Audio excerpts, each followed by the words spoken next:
Regret. What is regret? Well, let's keep it simple here. In life, we can only do two things. Either we do or we don't. Sounds simple enough. But regret usually forms around missed opportunities. At least for me, I never regret the stuff that I did and failed at. Things that I took a chance on. Maybe made an expensive investment on a business that failed with flying colors. Or reached out to an ex just to get ghosted and blocked. Hey, at least I had confirmation that she wasn't interested. Yeah, sure, I feel stupid. But at the end of the day, I just had to make sure. Otherwise, I know I would be stuck running through the scenario going, hey, maybe they're waiting for me to reach out. I don't know. But that's just the way I'm wired. And in general, most people seem to be wired that way as well. You see people on their deathbed, when they're reminiscing, they're usually talking about things that they failed to do. Like, for example, they say, oh, I wished I spent more time with my kids, with my parents. I wish I went to more places with them, took them on more adventures. I certainly feel that way too.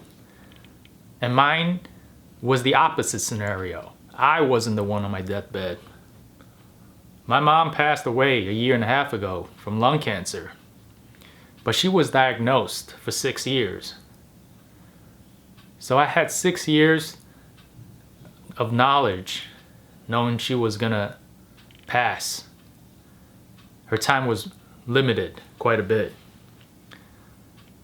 In the grand scheme of things, 6 years does sound like a long time, but hey, it's my mom. It's never long enough. But I was glad I had that idea, that knowledge, that her time was limited on this earth, because I spent a lot of opportunities to take her to places, like to walks by the beach, by the riverside, took her to fancy restaurants. Her favorite dish, cuisine, is sushi.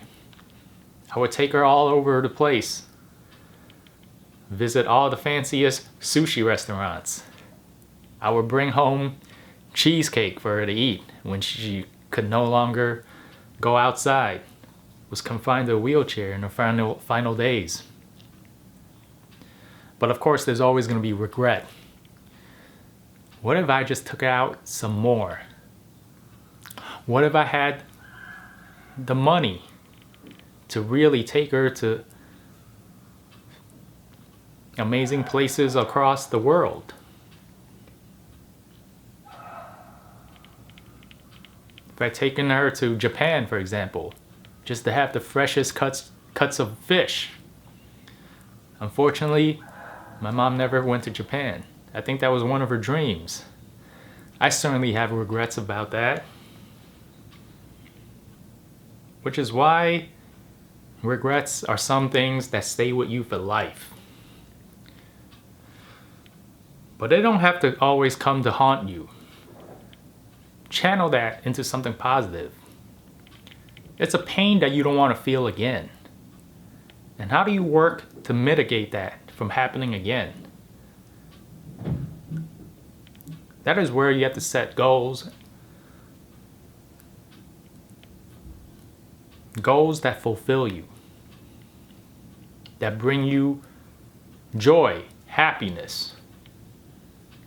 Things that you're passionate about. And that comes down to your career as well.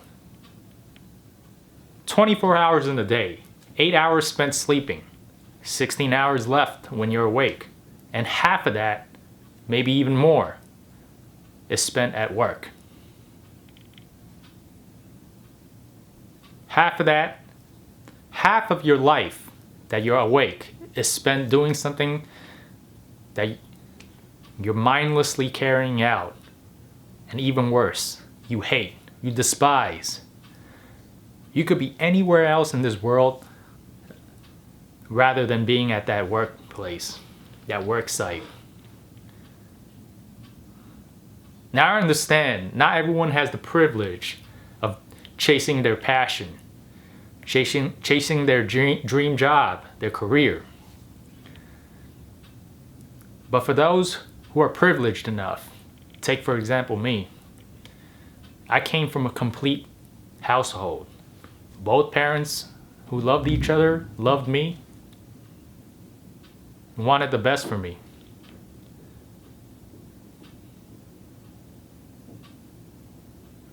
I didn't have to starve. I always had food. Breakfast, lunch, dinner. I always had clothes on my back. A place to sleep every night. A place to take a shower. A nice warm shower every night. And that was enough. That's more than enough to jumpstart my life. To secure a career that I truly love. And even if not, even if you're not where you want to be currently in life, you could certainly spend some time to continue honing your craft, working on it.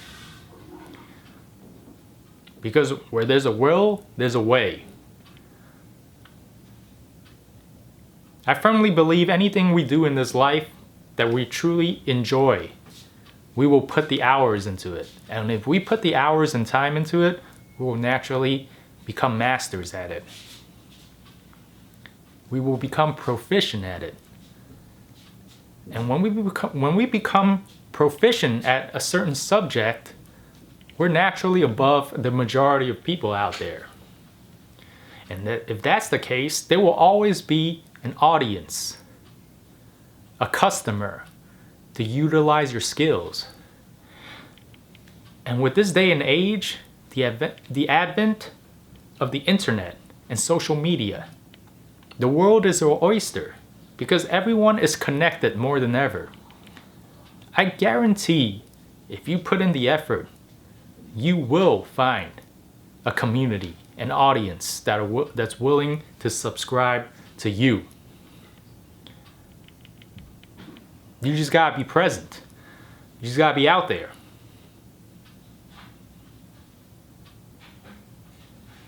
I hope this helps. I've certainly taken the steps to start. Join me on this journey. Maybe I'll see you. Take care.